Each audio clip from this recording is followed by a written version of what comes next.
Welcome back to Imperfect Parenting. This is the time of the month we're excited about every single month. That sounded so bad. Wait, let me finish. That time of the month. I would not Let me ever leave with finish. that. This is my favorite time of the month. But I have a This different is time of the predominantly month. mothers I'm just listening. saying. I get it. I I'm understand. I'm just sorry. Seth is here. Yeah. I am here again. Seth shows up at that time of the month every your month. favorite time of the month, Ben. I'm visiting. Oh, I don't know Is how to that what recover I'm from going to this. call my cycle now? Seth is here. No. Oh, It used to okay. be Auntie Flo. Now it's Uncle Seth is here. This has gone so bad, so fast. No. Welcome to the Imperfect Parenting Ben's podcast. no longer for with sure. us because Uncle Welcome Seth to is Uncle here. Seth. Okay, Ipsters. I'm not going to apologize because that was funny. Okay.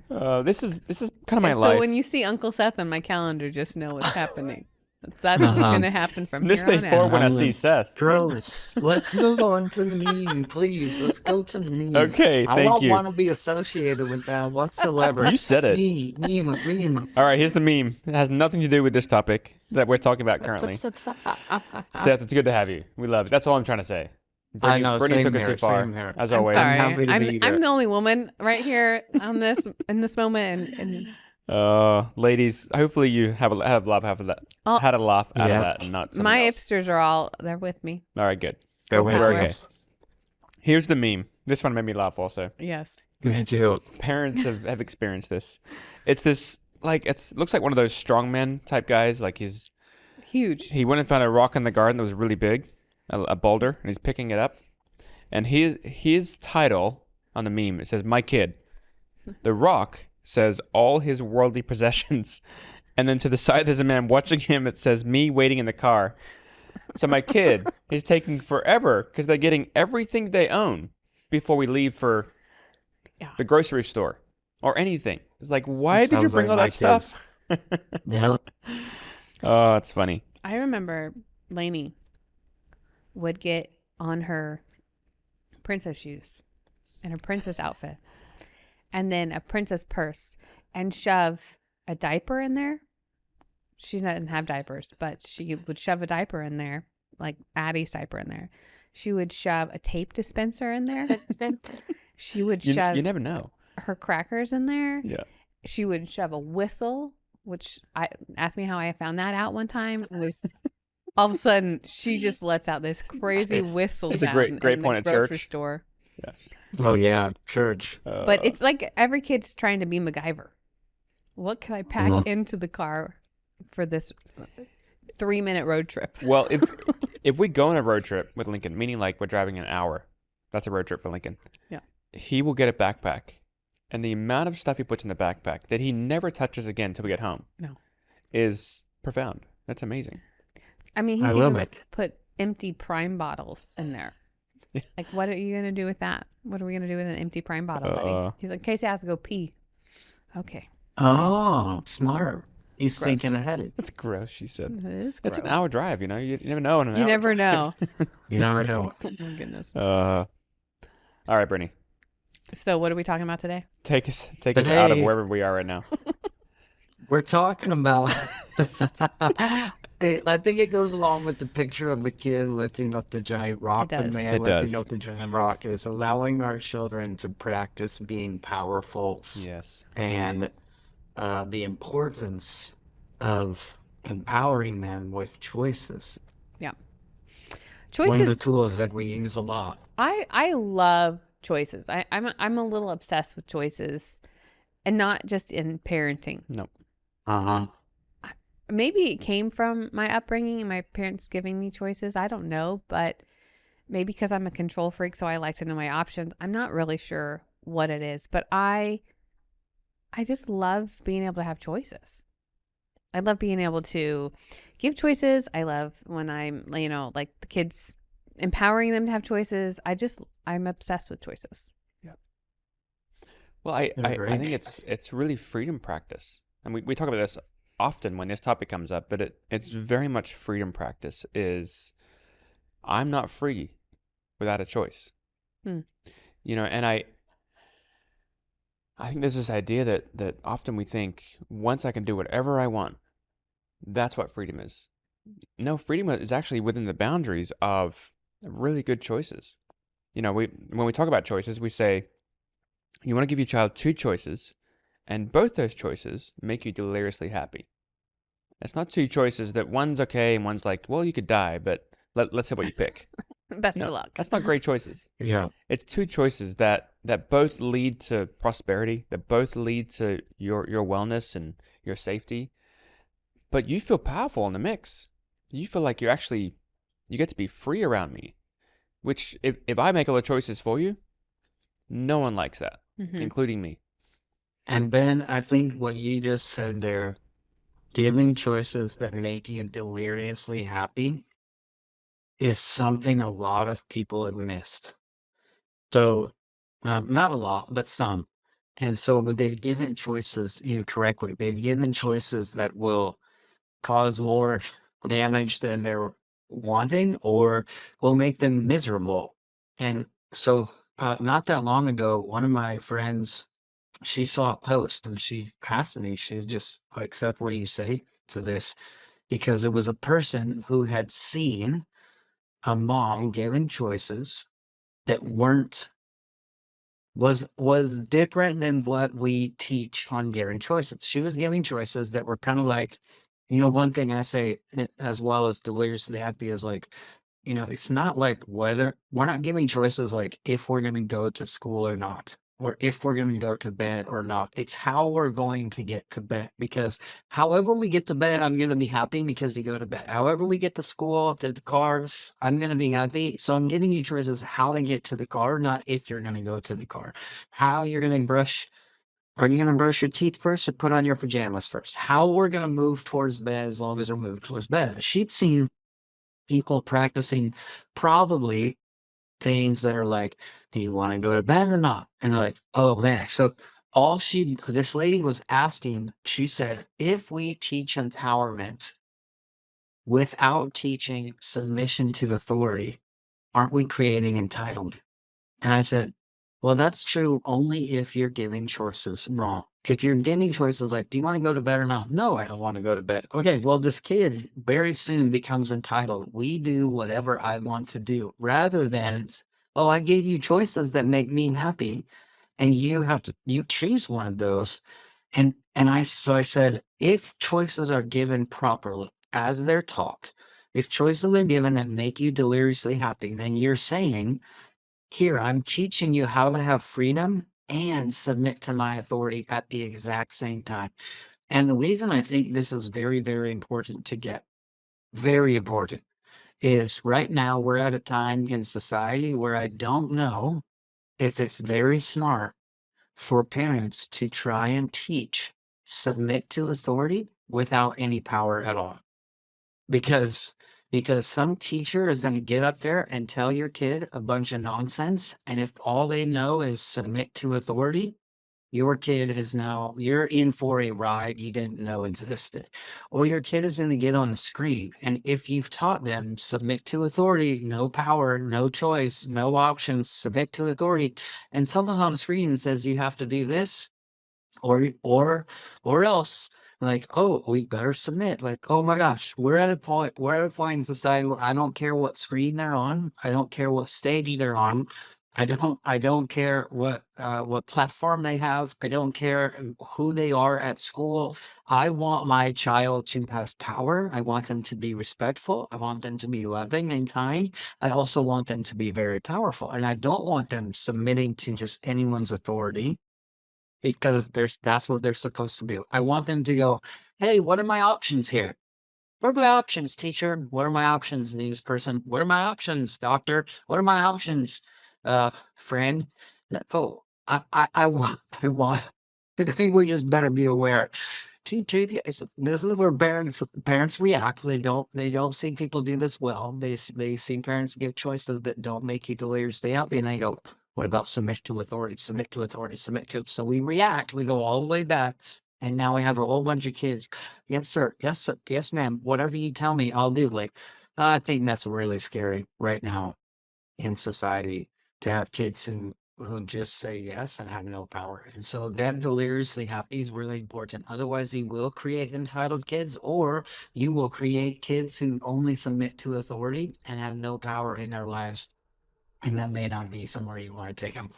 Well, it's almost like you're developing kids that are powerless. You know, I've Yeah. trained you to be a powerless person and to believe that other people can control you. And so the big part of choices is empowering them that you are a powerful person. I mean, that is at the core of choices, is to empower them at a young age to believe that they are a powerful person and their voice matters and their needs matter. And, you know, the boundary is, you know, we're going to go to bed. That will happen. Yeah. How we get there is that you get to choose your way into that. You want your feety pajamas or your chonies? I don't care, you know, but this is, the option is not go to bed or not. It is that we are going to bed. The boundary is, you know, you don't get to stay up. I'm sorry. And really it's so much, the fuel and purpose is to develop powerful people. And we do that by empowering them at a young age, putting on display that you are capable, that I trust you, and let me teach you. So we start with really small parameters like red cup or blue cup, or brush your teeth before or after you put your pajamas on. You know, it starts small, but then it changes and it grows. And so, you know, like we had a situation with Adeline who, you know, she's in school and she's a great student, and she gets feedback from a teacher that she's cheating. Now, I personally worked with her on this assignment, so I know that there's no cheating. And the teacher wanted her to just take that as truth and to admit that that was true, and that Adeline needs to, you know, cite where it was that she cheated and used AI. And like, that was the only option, was to admit fault that you did this. And I watched Adeline feel completely powerless having this person of authority. You know, I'm sure that we met with this teacher and it all worked out well. But the experience in the beginning was, Adeline felt powerless. And I challenged her to, both of us did really, what's the truth? And she's like, I didn't cheat. That's not what happened. And I don't know what to do because this teacher believes this about me. I'm like, okay, well, what do you want to do? She's like, well, I want to get a good grade because right now it's a 0, and she gets nearly straight A's. So she's like fighting for this. So we had to go back and forth to, are you a powerful person? What are your choices? What do you want to communicate? And, you know, she's, again, almost in high school. So we're pushing her back to her teacher, but we're standing right behind her because now the game has changed. It's no longer red cup, blue cup. It's confronting someone in authority with respect and honor, but not remaining powerless in front of them, which was a great lesson. And we started it back with choices way back here. And it has moved to her as a teenager. I think that's the progression I'm trying to show you, is that you want them to be empowered here and it to change and grow with them. Well, I love it's beautiful now that she's the age, you can go, what are your options here? What are your choices here? Now you're telling her, I've taught you your whole entire life. There's always a choice in how you do things and how you handle things. And now, what are your choices? And she can go, well, I can just take the 0, or I can write her an email. I'm like, okay, when you write the email, what do you want to do? Write the email. Okay, when you write the email, what kind of words do you want to use? How do you want it to come across? Do you want me to read it first, or do you want to just send it? Do you want me to check how it feels when it comes across the screen, or do you want to just get sent? Well, I'd like you to read it because I think that'd be really smart, so I don't accidentally say something super disrespectful. Okay, I'd love to read it and give you something, right? But now you're going, I've taught you your whole entire life. You have a choice in all of this. And now I'm asking you questions about what your choices are versus telling you what your choices are, because you can go looking for them because you know this is how your life is. I love that.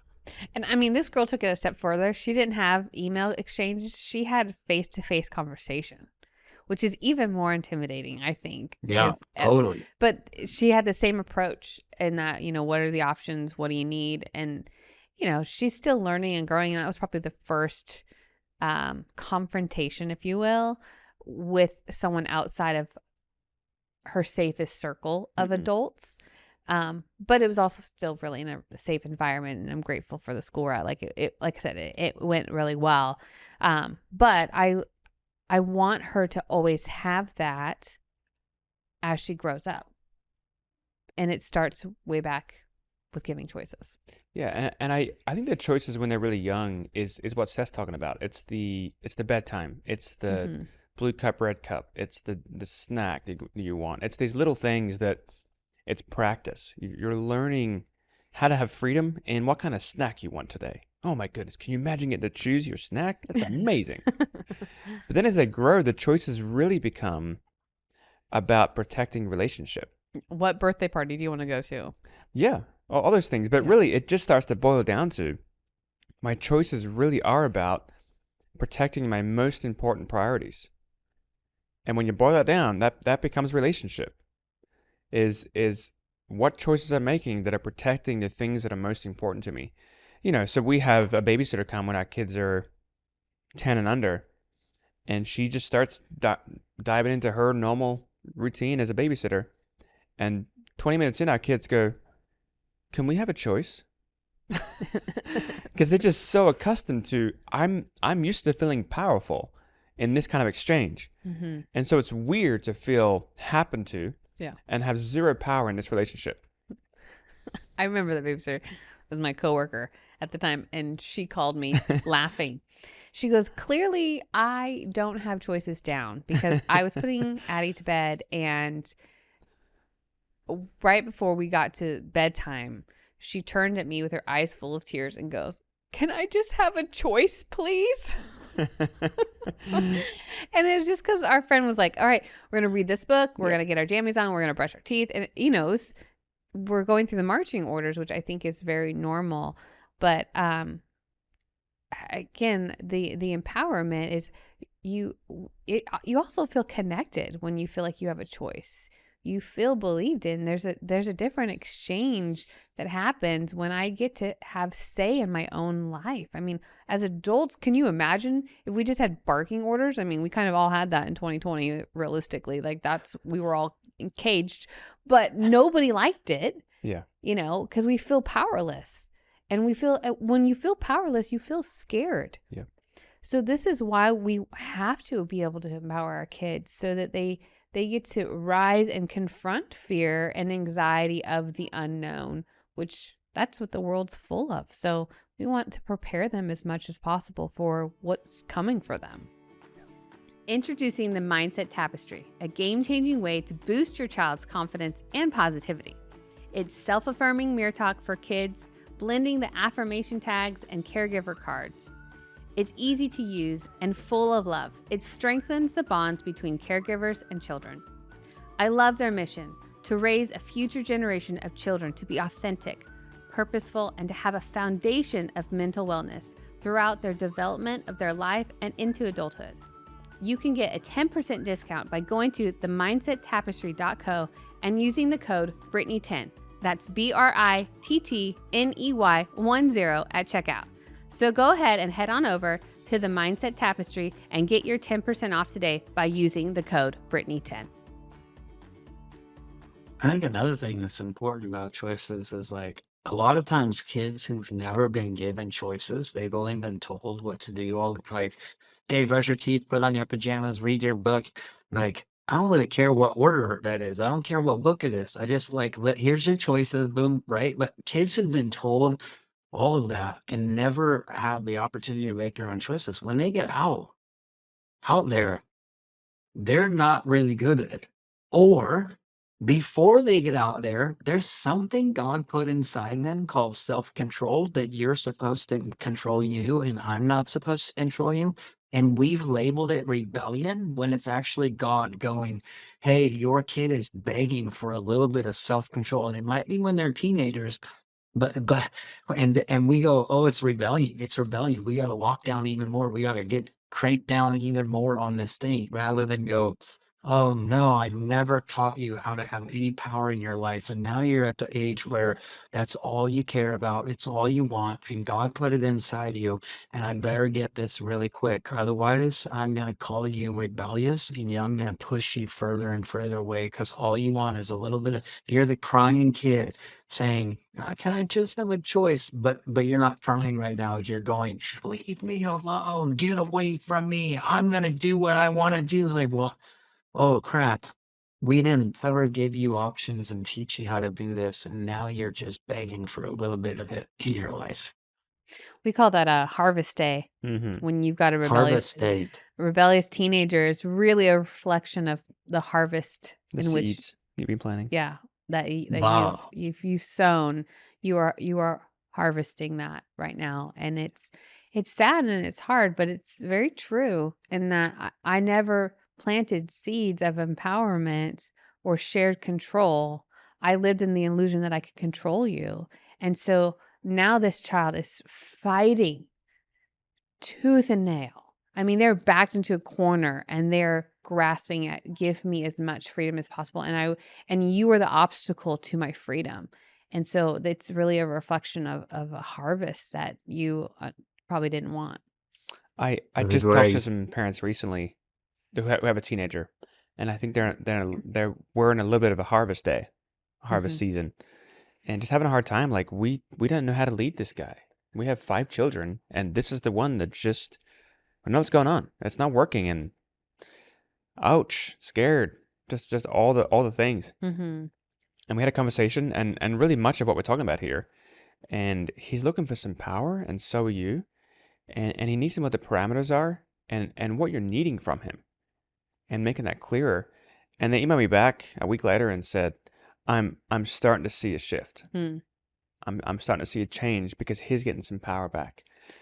Totally. And so, Seth, just to bring this to an end soon, I think you were talking earlier about authority and choices and power at the same time, and I kept thinking about the verse where it says, "If you love me, you'll obey my commandment." And I think based on how I've experienced this topic right here, if we believe that choices are important and helpful, we read that differently. Because if we haven't experienced that, we read that as just more control.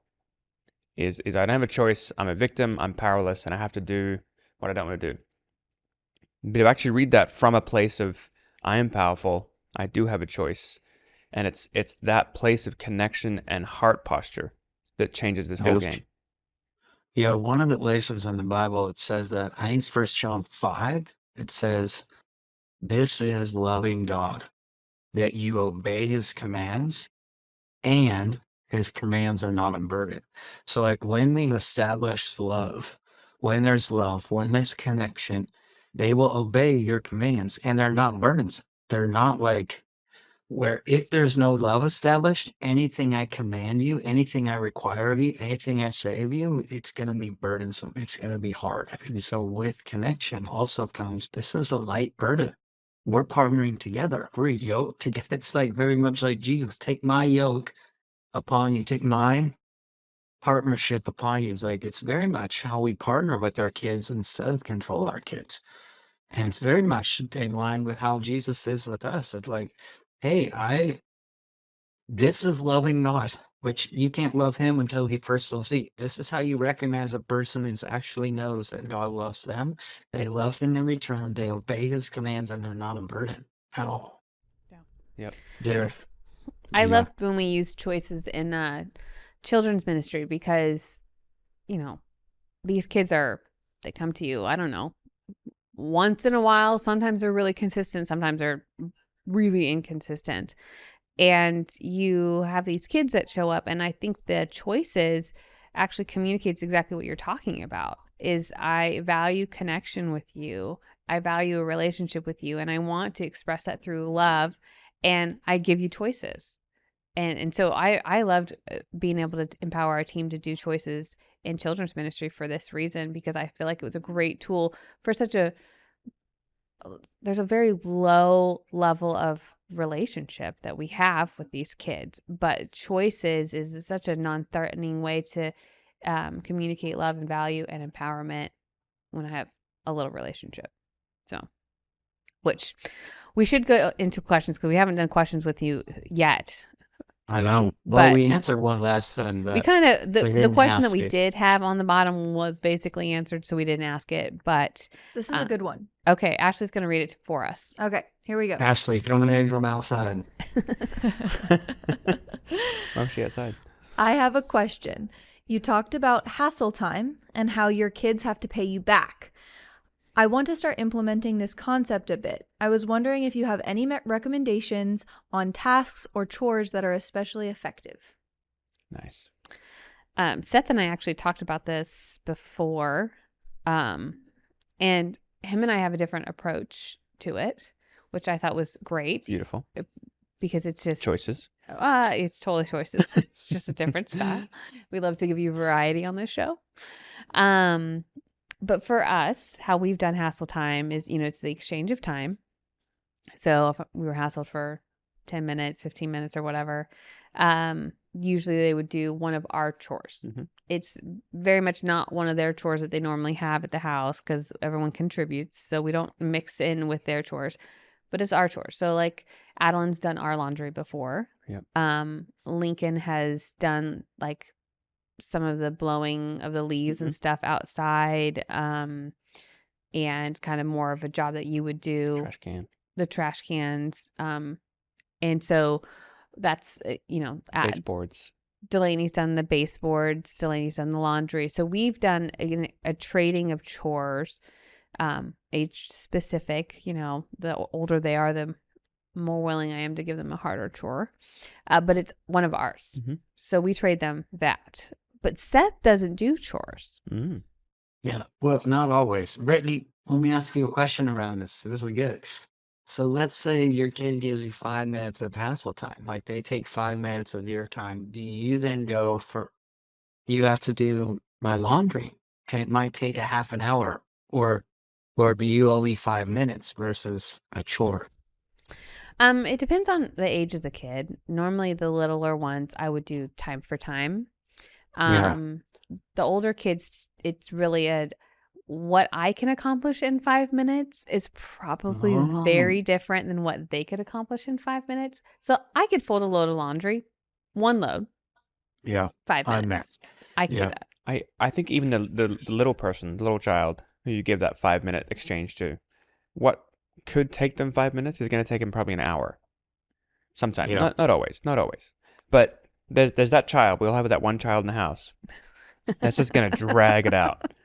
Like, I don't want to do this. This is so hard. You've already done half of it. It's just horrible. They're just going to drag it out. But there's a lesson taking place right there. So that's us. Yeah. I'm We've intrigued. done some of, sorry. No, I said I'm intrigued, Seth. Keep going. Yeah, we've done some of that too, where like, okay, we have to leave this house at a certain time so the kids can do their chores and go to school on time at the other house because we're not living in our house right now because of mold. But Lauren leaves at a certain time to take them over there, and so if they're not ready, then they get one of, we call them dirty chores. So like, oh, you gotta scoop the poop.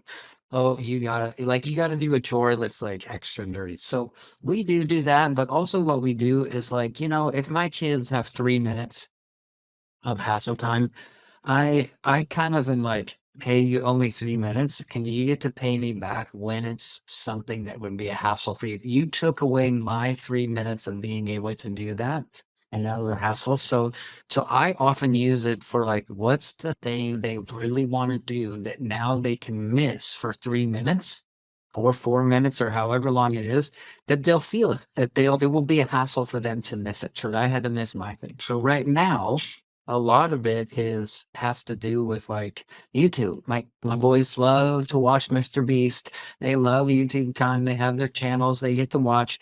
They love them. And so it's really easy for me to go, oh, but you owe me 3 minutes of hassle time. So why don't you grab a seat over here with me? Your brother's going to go start it. He's going to grab an iPad. He's going to go start YouTube. As soon as 3 minutes is up, you can go join him. So he can hear you going on, and I'm kind of keeping track of the time. So in that context, I would go, you owe me 3 minutes. any job I give you is going to be way longer than that. But I like that too. But also going, oh, you only owe me 3 minutes, and I only paid you back 3 minutes from something that would be a hassle for you to miss out on. Because I missed out on something that was now a hassle for me. Yeah, I love the different approaches. Yep. I think they're great. I mean, one chore, I had this one lady that her kid loved doing chores, and it always was late at night, you know, tired, you need something to do, which is something different than this, but she would give her chores and her kid was just giddy at this. So she was just staying way too late. She's staying up way too late. And so I said, well, why don't you just have her wash the same plate, the same cup, the same spoon over and over and over again until she's ready for bed.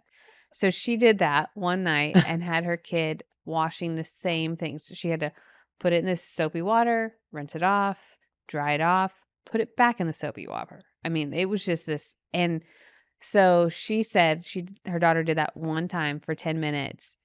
And then the next night when she said, you know, I'm not tired, she said, okay, get your cup, your spoon, and your plate. And she goes, I'm tired. It's like, I don't want to do that. Nice. That's great. So, anyways, but I think being creative, that's what I would encourage parents to do, is get creative with it. And you don't have to do it right away. I think that's a hard thing with hassle time, is everyone thinks you have to do it right away. Yeah. Like right when you get home, you can save those hassle time moments for good investments. That's what I call them. They're good investment pieces. So just hold on to them and wait for the right moment, and then you don't have to do this very often. Because we're looking for learning. We are. We're again, it comes back to the same thing we say often: is we're looking for you to actually understand that you have an impact on the environment and the people around you. Mm-hmm. That's the learning we'd like you to have. So when we come back around next time and say, we shortened it after years, we would say clock's running. Yeah. Which means hassle time. They knew that, but it's usually when we're driving. It seems like it's always when you're driving. It's because you're stuck. You're trapped in the car. Yeah. And so we'd say clock's running. And after a couple times, they're like, we know what that means. And another culture's taking over where Delaney and Adeline, like Lincoln, if they say clock's running, just stop whatever you're doing. Yeah. Because you won't like the consequence. Well, my favorite too was it Addie or one of the kids said it to another kid? I'm starting to feel a little hassled. Yes. Oh yeah.